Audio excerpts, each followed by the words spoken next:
ma'am खुरमजरी अदम यंगबीबसी इम्पैक्ट न्यूज़ की Manung Hutna की थौरमनी ngasi Manung Hutna थौरमदा मैम पुनम पुताराम लोकचरी मरुइना ngasi अखोइना थमजरी बे टॉपिक असि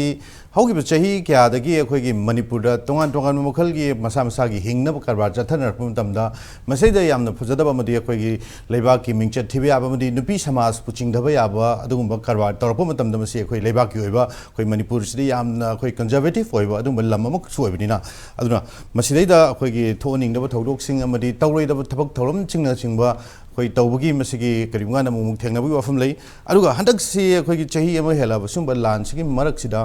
अखोइ मियोइबसि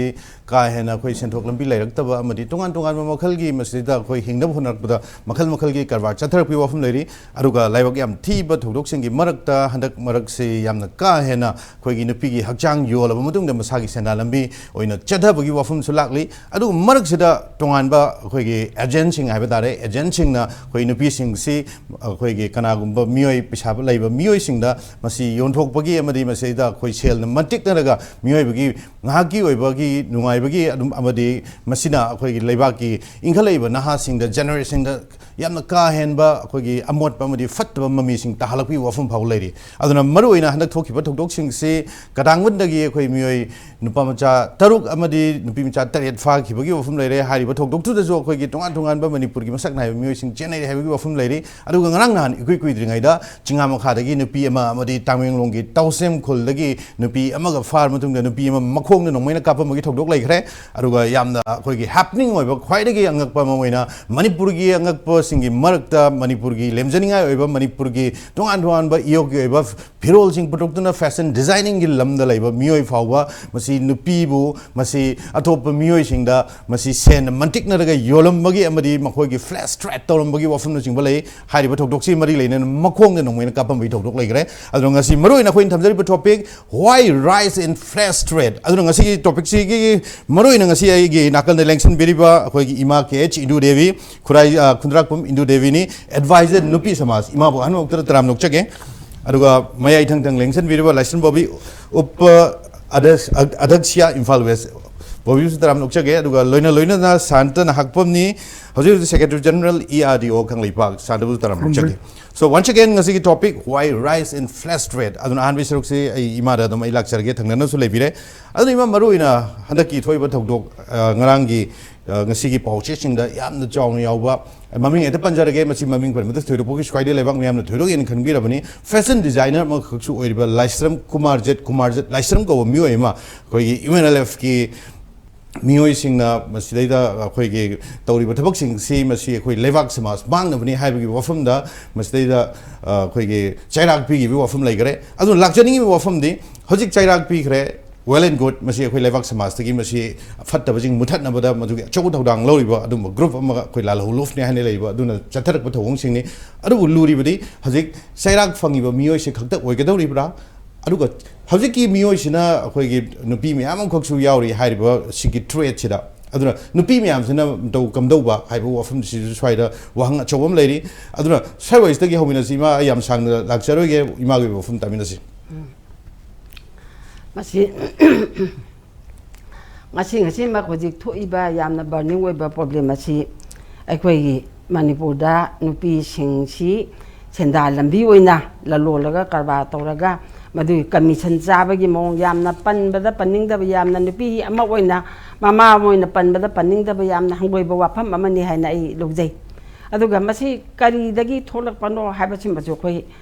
thiba ma darkar oi aduga hauji designer oiba fashion designer oiriba ibungo dusu ejoele tawraiba thabak khudi mak tawbasi nupa sing dabudi khoi dandi pire hauji sida aduga nupi sing sidi kari tawba haiba wafam do ai haijage nupi sing sineba mahi oirakadurisi samna hairabada moidagi neba laina sandorakadurisi akhoi na handaki nupi taret nupi macha taret phabadurasu koina test tawdana yengbada moigi bibam battaba khoigi test ta esoiba gumba adum thengnayeba aduna moido khangdabadagi kari gumba ama mayum makai pandana lairu taragadi moiga loinaba mi singju su adum mak anaba ma mahik leiba ma oidoi ni macha singju ju pharoidun ana samaja se maru phangna mangdarakpagi mutharakpagi adum macha ama yamna chauraba step ama maduna oihengani habase ai thajaba lei aduna aikoi moi singchi heta tritan tawdana heta ki handana mimangda puthoga heta warakpa haibachinadi oibe yaroi marendi masi adu maina mapan thokna puthokha taragadi kilakteba aduga once amtang moi se khudung thi bachi nangdana aduga khoigi ikai bachi nangragadi ikai bachi khangaktaba haitare mayeng tarakpa haitare aduna moina kidaba ma yawrak taragadi amke hena sathini gai macha am oini haiba ai wafam thamjani aduna hairiba nupi macha sing chi koina masa khangabanina aduga tongan ba mafamda moina khoigi business ta chatharamba adum icha nupi singdu khangabanina moji pulapna punjalaga phajalaga अखोगी मफम चाबा कोइन centre अमदा यामना फजन counselling पीरगा ज्ञान ताहलगा मोइबु एजेंट ओहेनबा हाबदि सिगुम थबकसे थादोकनबा तौदनबा अखोइना तौरुबदा सिगुम खुदोंग थीबा अमांगबसि थेंगनै मरमदुना प्रजा सिंचिना हाइदि हुजि हाइबा नुपीगी समाजसिदा सिगुम थबसे सुंतौ तौदनबगी पाउ संदोकनबा अदुगुम एजेंट अमा ओइनबा सेंबीबा मोइदसु थागतपीबा हाइतारे अदुगा तसेंगना मोइबु हेदा इंसल्ट तौदना इकाइबा पीदना मिमांगदा पुथोक्तना तौबसिनदि पूरा रिमूव तौबदी ngамoi अदो अखोइना नान थेंगनजबदा अंगांसिंदु करी हाइतारे अतोप अंगांग नुपी मचा अमगी जोबा लौरिङैदा याम नोंनिंगबा वाफमनि अंगांग नुपी मचा अमा याउरिबदुदा मसि अखोइसि इंसल्ट तौरबनी अखोइसि मीगे कस्टडीदा लेरबनी सुम खुदुंग थीबा लेरबनी हाइबा खंदबगी महुत्ता नाकलमदा पैथोगा नुंजेनि अंगा लेस्टिक तैबा यामना लुरिबदी अदुना मोइदा मसीदा असिगुम्बा खुदोंथीबसि नंगकंदादा इकाइबदो वालेने सेमलेस ओइरे इनेबा अदुना इना खाली मोइसिंसिदि सुमाइ तौरगा मयाम मांगदा इज्जत मांगहनबनदि अदुम हैनबी अमा अदुम ओइरकनी अदुना इज्जत मांगबसि किरोय अदुना हेना अखोगी खुदोंथीबा नंगकनी समाजदा नमसि सुंखनबदा मोइसिंसि फजना अवेयरनेस तौबा काउंसलिंग तौबा अदो मोइदो हेंदो हदबा ग्रुपदगी अदो हाइबदि मोगी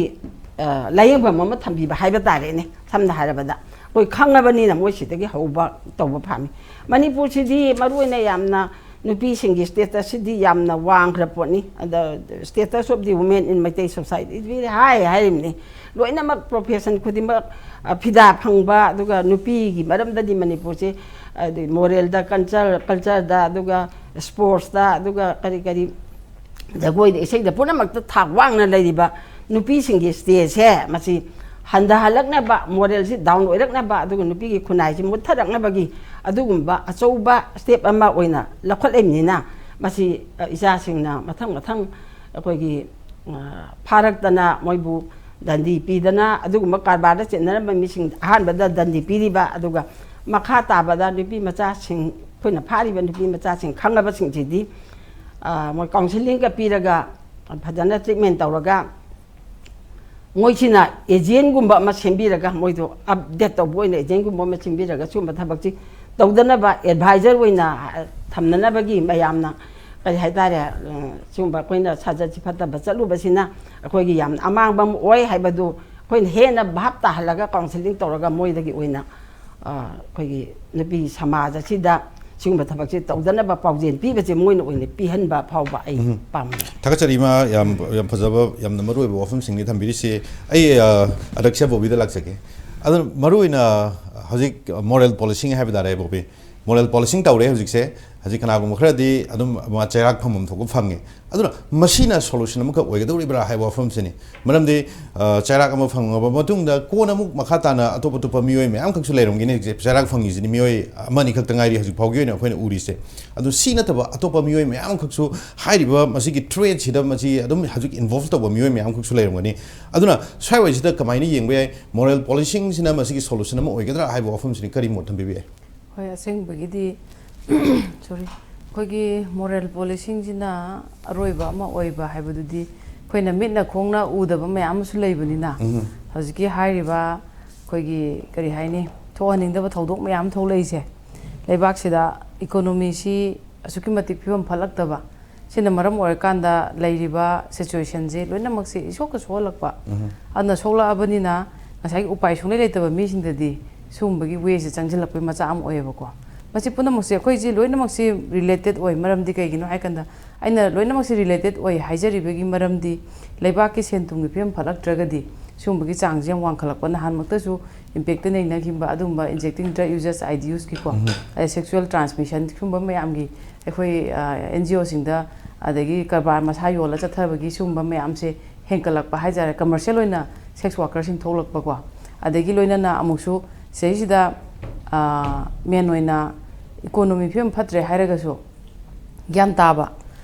bobi hajik marak tachage maroina hajik oiriba case masi economy falak tabago mari leina bo case amka oigadaure marabdi hajik oiriba film sidi hajik lairi thoklai ba miyoi sing se hena yam live mongda pisa tanabugi lambi amka oirabra haibagi chingna ma asing yam live way da pisa tan ba pamakpa aduga paisa darka di paisa dindana a paisa darka lai taba mina de madu thoin hena khaloi ba maram de koi na mu tam da hajik se koi mapan da lairi ni hai kai thabak tori no ri khang da ko adum ba miyoi mayam khak adugi mapan da kamai da mai earning lai no mapan da lai ba ji yamna expensive oi ba ngak tani adu hai bo fam sing sida masi koi kana gumba adum yam phajana khang ba miyoi sing thi adum khara hen adum masi ki pau ju lai hai da samna hairab da mapan da lai ba Manipur da laiba hairagasu ko mapan da laiba hair kanda aikoina yengba yabase atai nataba atopa chawkhotpa state singda natraga atopa country singda di mai mai gi tongan bachana pathap ki matungina siumba mayam adum tawdab nate yam taweba ko adubu Manipur da di akoi culture se nat amusung culture se yam chana da ba hai tare ko akoina preserve tawraga leire iba matam sangna nupi singi ikai khumna ba nupi singi phidam ningai oiba aduki matik Pidam ningai ba awang ba thaka thangkal liba singse Manipur ima leibak sigi weba nupi singse karamba mayon da chatkidage loina lona thumma tawramba singa sidi phong to narakpa kwa ekhoi chu chengna hairagadi masumba suddenly thoi ba singse amda thohan janingde haibadi tawhaningde haiba kwa adubu masi leibak ki situation ni khangdre natragana personal masana nungai na pisa phangba pambagi ni khangdre nupi mcha inkhalakpa aduga loina icham jaba khangdaba mi khara kangauna leiba laila su phajana pung phana tamhodaba loinana inkhalakpagi paisa darka leiba ma pada ni bada pi debagi lonna chatpagumba ai thengnaba yam yawe haibadi aikoina khangjaba angang singko sumaina pulle taba adagi chatle taba sumaina tawbasing sidi aina aigi friendship circle haitare ko sumba singda angang ama sumai tawdana chatpa khotpa akhoiromdaga la asu hekta khanghaudana gari im tonga chatkibagumba chatpadi akhoida chaline na haiba ko adumaina ga tawbasidi koitan tanai aina ko haidi koitan tanaraga kraida lekedawe haina phone di tawraga phone su som thamjangiba da chatnabaju hotnaba sumba angang thengnagiba yaweba ko adubu se akoina section bam thokpadi kana section bam thokke haiba kanda maroina parents singje haibadi matik chana angang singje laila su tamhanba loina magi laila su tamhanba ngamdre haju sinpham mam pi tardi akoigi mind je concentration tawbu ngambagi changdo maduda lei haiba mi amagi phirep haiba ji kaino haiba kanda pharoina phatraba ima haina daina pharoina phatraba mi du hidak leiteba adubu aikoi mioi base kaigumba wakhan paisa ma darka leire hai matamda paisa du piba kanda lana wem da singa chakidoido masa yon brom chakidoije masigi mahuta paisa du piba kanda mabu phisa konam pira kanda magi lang leibira kanda phiji house mai tawsi tawana gai tawbiram tardi haiba akoigi sumba thohaning thawdoksi thoyeba ko haidi suning bagi wakhalonje makoida la hanba aduga loinana nupi gi asuk wangaba phidam ningai oiriba aikoigi phajagraba nat amasung culture ga chana na chuna na hingjariba nupi amagi sinpham Manipur gi nupi sing kari sinpham oige haiba kan phisalon chana sinpham oi hairibune bako adu masi tamna haidi matam ga chuna na hena improve oiba hena na chawkhana bo hona budi mi khara khaktamak aduga suning daba keraga mau khangde leisabi khangde haujikan jidi keda bamju leitre mahoksa gi chandon tera chatpadu matam du natre ima ko haibadi mit sembamne adagi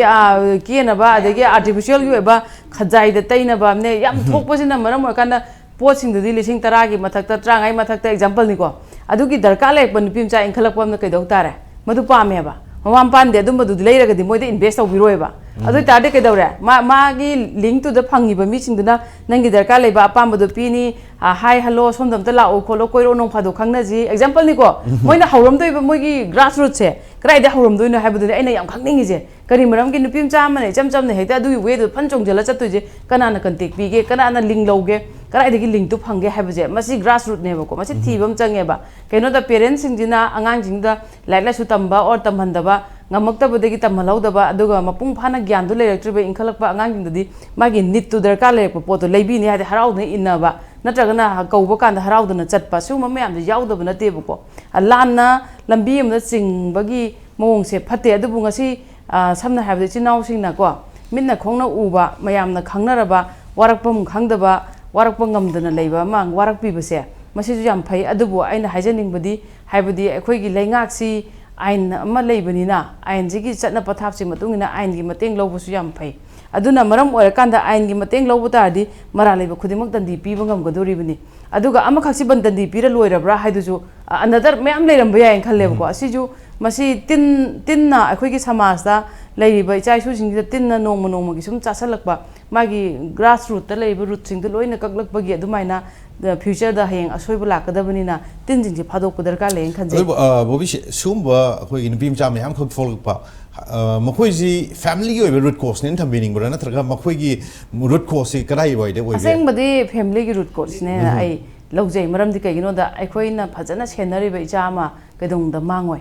haibadi kaigino haikanda ma krai chatli kedori tuition pung kya chali lari kai tamhalli nata pung kya da school suti thai aduga yumda pung kya da hale example ni ko yam phajana senari ba ichai su sing da mama pana ngaktana senari ba ichai sing do mangoi adubu senaba ngamdaba mama chu mapa chu nongmagi hate sura chaba inkhalakpanina icha sinde karai da kaidori karai da laitam chatli yengba ngamjadaba sumba mayam jawdab nate sumba mayam jimarta afaba kokthong mu jawra ibane maramdi mama mapana wana sujaraga su masada gyan tadana laila su khonaraga high school tamaga su ngasi mayam khoi rank chanba mayam jawra isineba adubu mi da lei haibase magi circle se phatta tardi mising ji angang ji pharo oiba maramdi magi environment sida fataba imamana bim tina kandana dragana phone paidana phone du nungti gi yengdana apamba sindu yengdana taw leiragadi kana gumba hai hello sidum adum lakpata bani imanatra hadi automatically sampo khoido thamba lampa ihang hangbadu kemta holokunu dia dabani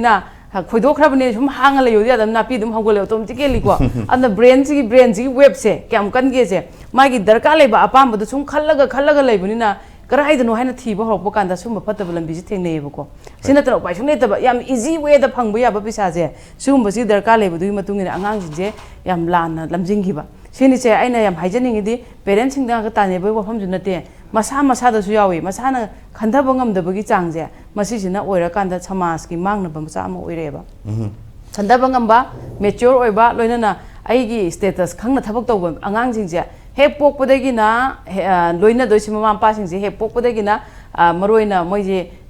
adult age sibokti phajana child age pirachidi akoidi thado haningde aduga school matam chana kahanba kaba ngamdragasu high school tamme hagasu mana kari chatli kedawri habasi mama moina mapa moina aduga leiriba family duna mase khara senabiragadi inkhalakpa matamda sum thodoksinje thoktanaba friend ama as a friend moina tinaraga loina khangtoknaba hotnabase yam chumgani khanjai masimakse akhoi taw tangai padan tawdaba yada parent ama oina ko tawdaba yada basi oi aduga masida inkhalakpa mayam lan chatlese sahi du yengbiyo pha mayam adum sahi khangne sahi nimpu yang khaida di sum thodokse haji thokpuda di thengnadriba ko hoi commercial sex worker na tongan ko nupi ma chingam khagi no sahi ni fu ne hai example ni ko haidi inkhalakpa 18 degina nimpu boki manung si oidori neba haidi moigi perat che aduna ngasai leiriba khoigi leibaki situation jida yam chanadaba e akhoi thawai khubak ta haptana ima leibaki damta nungsi chanaba puraknaba or ima leibak ngaknaba haina jingong jingya da chaba machet tumba machet mayam haji akhoi je ningnik launa hingi marak sida thogan ningdaba thodok singje yariba makhai di thoktanaba masi yam kanna hotnagadabani loinana sigumba leiramaga su masi tawdanaba haidana ko akhoi amonna chumba singje leibak ta manggadaba mayam si tawdanaba hotnaminagadabani haiwa pamji thamjaningi aduga maroina menoina laiba nupimcha inkhalakpa singjida lana chatkidana base akhoi yam kanna inkhalakpa matamjida akhoi mama ampa oibasina jo as a friend ama ointinaraga magi apamba khangtokadabani aduga icha sina kaidoba pami masi kaidoraga yagadagi haidana sumaina tawdragadi akhoi khunai se mangini haibaje ai yam chingnaba le yam phadai bobi thagachari ai sanda dong lakjage sanda maruina hadaki thoiba thokdok singje mutang just pasta mung chalaga thoiba thokdok singje manipur gi masak naiba mi am khok yausale hojik even bureaucrat officers me am khok yausale adu sai wajida achoba atopa khoi gi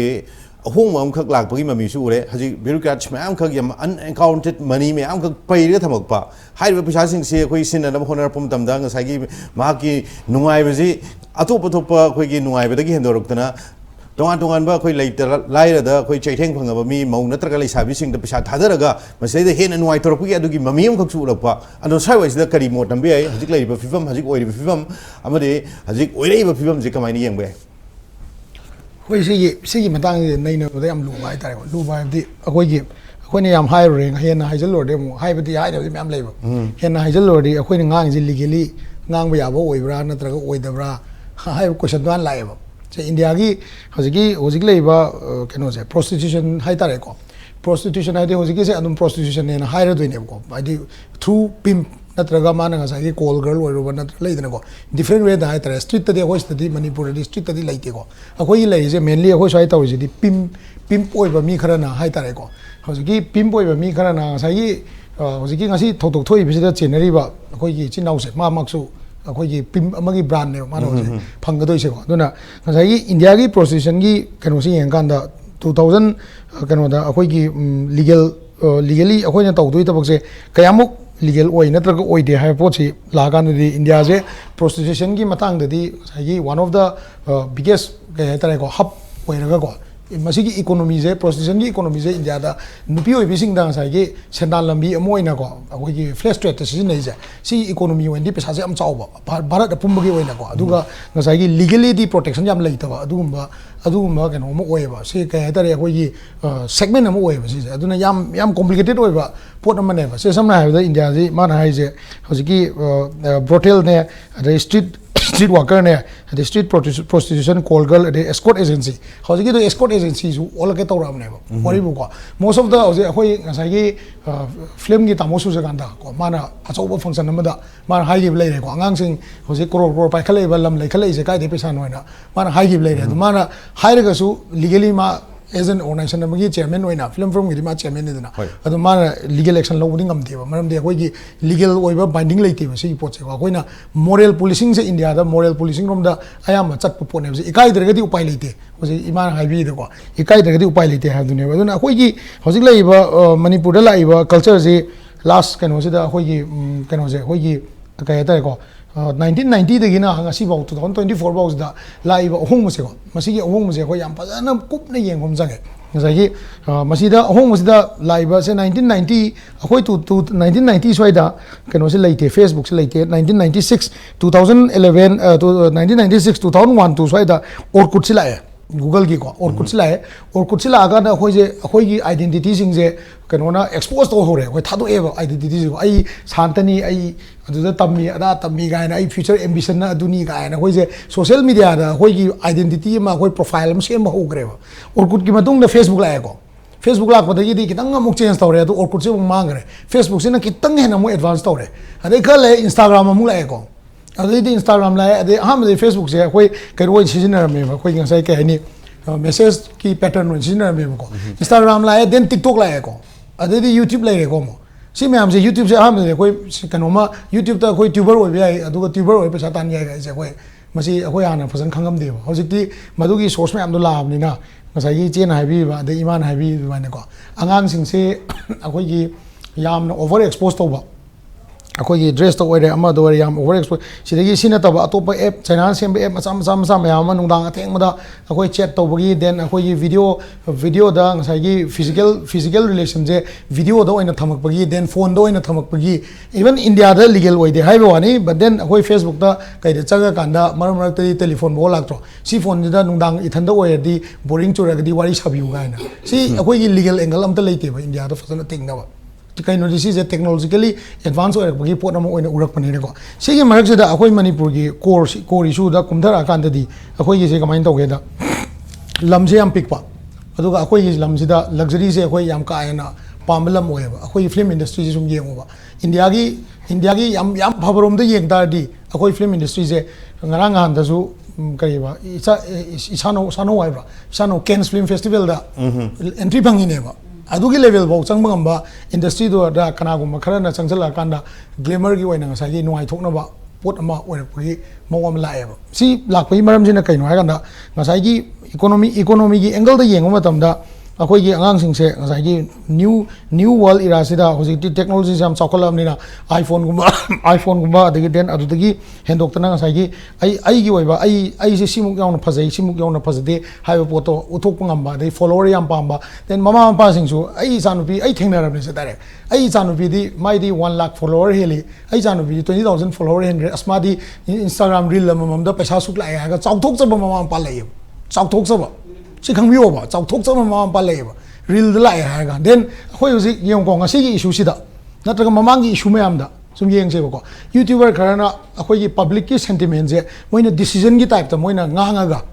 ngasi तौरिबने को ngangaga मोइना चैरगा ngangaga public opinion जे मोइना ओइना ओइबगी फिबमदा चथरकपसु यावरे अदु पब्लिक न खंगदबसे ए मा ngangaसे याम चुमी मा नंग खतने हे चैबंग मिसे गायना हाइबा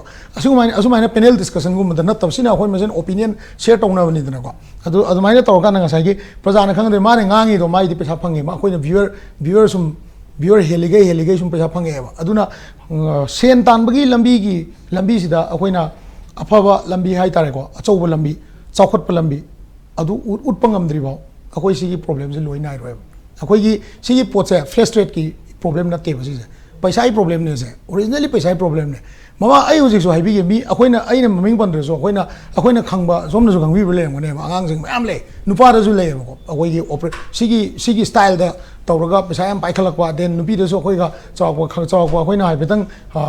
माना पाइ पैसा से काइ दिनो ने गाइना खनबा ngamba अदुगुम्बा मी मयाम am लेबा सिगी बेस से मुथत के हाइ तारगदी अखोइगी स्टेट की अखोइगी मी मयाम जिना अखोइगी इमाइ पा ओइबसिंगना अखोइना इकोनॉमी की एंगल दा येंगागांदा अखोइगी फी साबगी ngaki ट्रेनिंग तौबा अदगी आचार साबै ngaki ट्रेनिंग तौरगा थादोअम्बा अदु यारोय अदुना लोइ नाइ रोयबा इमुंगी चाखुमदो लाइवलीहुड आइजे कइनो हाइगांदा इमुंगी चाखुमदो बन तौगदमने आंगांग लाइक तंबगी फी थीबा ngamबगी पैसा लेगदमने अदु गांदा थमोइ सेंगदमने अदु नत्रदि थमोइ दी सेंगोइ सक्ति लोइ फजनेबा सक्ति लोइ फजरे कइनो होजिक सक फजदब मी अमता लेत्रे होजिक इंस्टाग्राम तक चंगु कइनो तमा फजने होजिकसु अखोइ सी टीवी चैनल तोइजे होजिक अखोइ होजिक त चंगकपदा हाइदने पाउडर क तइजे रे कइनबु कना मेक मांगे चंगजल फिल्टर हापचन द तमा फजने बसे अदुना साइगी ग्लैमर जिगा इकोनॉमी गा अनि जिगी मरकता स्ट्रिंग अमा समगरेबा स्ट्रिंग अमा समगिबसिने मरम ओरकांदा अखोइगी मणिपुर सिदा मतमगा अखोइगी मतमसिदा मतमगा मानना अखोइ advance तौबिनगदबदो अदुगी मतमदुगा अखोइ Kumar ji रोइना तौरइबा then अखोइ robot नौरेम होय मोइनगा तौरइबा अदे अखोइगी ngसाइगी काय तारे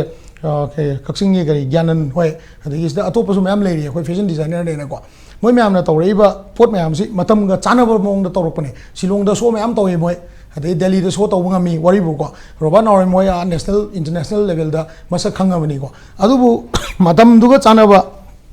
थबक तौरक ngसाइगी सिजनरीबा मीजिंगदुगी प्लेटफॉर्म दो ngasi बाउदा मणिपुर दगी याम चाव प्लेटफॉर्म यांगांदा अखोइगी थांगैबंदगी इचनुपी करी अखोइगी करी ममिंग सिनिंगजंगदरिने मा मिस इंडिया थोरे अदगी होजि अखोइगी ऑस्ट्रेलिया मिस इंडिया की कंटेस्टेंट ओइना चलुरकांदा फम पिदामा मिस इंडिया की फंगिनेबको अदुबु हाउ मेनी ऑफ देम अदुगा थोलकपो मतमदा कमाइने थोलेइबा मीदु ngसाइगी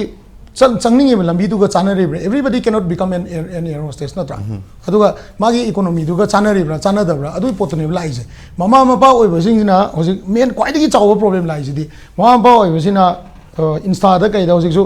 ममिंग मैम पनबा याबा याम लेबा याम पॉपुलर ओइबा इंस्टा दा को एड फिल्म गुम नतबसु मैम लेरेबा हेता चंगुदा इंस्टा दा मोय हाना हेता थोलकनेबा मोई रिल हाना हेता थोलकनेबा सिगी जिंगसे ममा पासिंग लो यार जालाबा याबा तारगदी अखोइने सिदा खनरगा अदगी लोगी ओइबा एक्शन लौगदमनि खोटकदमनि हाइनर के दौदोइनो यूएनएलएफ नसु के दौदोइनो वरिबो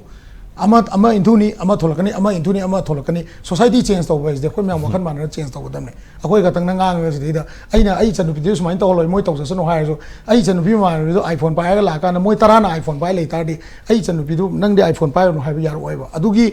परफेक्ट एग्जांपल लेबु चुमना तौगे यारि लोइन तौगे मै हायबा एग्जांपल लेबु हंदगी अंगांग अमा मेट्रिक तरा फर्स्ट तागी अंगांग अमा अखोइगी मपा ममा होकर ओइबा अंगांग दुगी 12 की अंगांग दो अदुगी अंगांग दुई माई क्वालिटी दो अदु येंगबम संगदा मागी एटीट्यूड तुगा माना होनब दुगा माना थेगनरम दो मैम दो माना कमेंट तम गांदा मी पैसा पाय मामा पा मैम दुना कियादा कइदा क्रेटादा अदि हेरियर दा थिलक मतम दा माना ऑटो तोंगला लाम दुइनेबा वरिबो को आइजु नोमदि सुगुम ओइगे खलगा थोलक दुगा ngसाई ꯑꯣꯟꯅ ꯇꯩꯅꯕꯔꯣꯝꯗ ꯂꯥꯛꯄꯗꯨꯒ ꯑꯅꯤꯗꯨꯗꯤ ꯑꯃꯗꯨꯗꯤ ꯏꯀꯥꯏꯕ ꯁꯣꯡ ꯈꯪꯉꯔꯣꯏꯕ ꯑꯗꯨꯅ ꯁꯤꯗꯤ ꯀꯟꯇ꯭ꯔꯣꯜ ꯇꯧꯕ ꯉꯝꯕꯒꯤ ꯋꯥꯡꯃꯗ ꯍꯧꯖꯤꯛ ꯂꯩꯔꯦꯅ ꯑꯩꯈꯣꯏ ꯂꯧ ꯇꯥꯝꯅꯦꯕ